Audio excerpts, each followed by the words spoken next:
सार्थक पटना शहर में रहता था और एक रियल स्टेट में काम करता था। उसकी जिंदगी सुबह की चाय से लेकर देर रात के थके हुए कदमों तक सिर्फ मकानों और जमीनों के इर्द गिर्द घूमती थी। उसे उसकी जिंदगी में बहुत अकेलापन महसूस होता था, इसलिए वो देर रात तक जगा रहता था। एक दिन रात में जब फोन इस्तेमाल कर रहा था तो उसने देखा कि एक लड़की की रिक्वेस्ट आई है।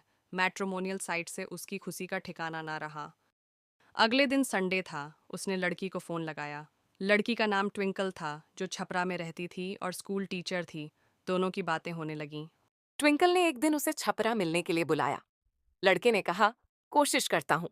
सार्थक ने एक उपाय सोचा। उसने अपने बॉस राहुल से अनुरोध किया कि एक दिन की छुट्टी दी जाए। उसका कुछ जरूरी काम है। उसे छुट्टी मिल गई।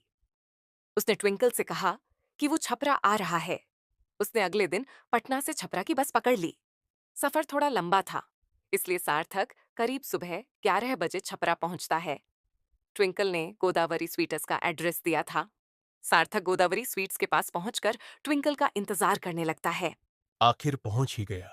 थोड़ी देर में ट्विंकल वहां पहुंचती है। ये आपके लिए। Thank you. ट्विंकल सार्थक को लेकर एक शंकर भगवान के मंदिर जाती है, जहां ट्विंकल सार्थक को एक घड़ी पहनाती है।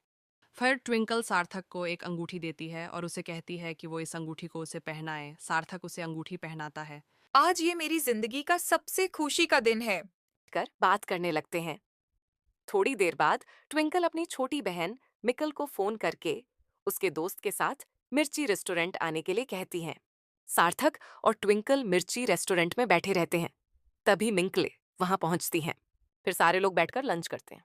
थैंक यू जीजू।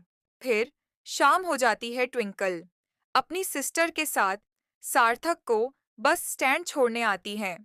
दोनों उदास हो जाते हैं। सार्थक ट्विंकल के लिए गाना गाता है। दोनों ना चाहते हुए भी इमोशनल हो जाते हैं और सार्थक ट्विंकल को गले लगाते हैं। ट्विंकल दुखी के साथ हंसते हुए सार्थक को विदा करती है। सार्थक उसे देखता रहता है। क्या सार्थक और ट्विंकल के प्यार का सफर यहीं तक था? आगे क्या होगा? क्या सार्थक और ट्विंकल की मुलाकात फिर कभी होगी? देखिए जज्बात के रंग, सार्थक और ट्विंकल की प्रेम कहानी के अगले भाग में। नमस्कार।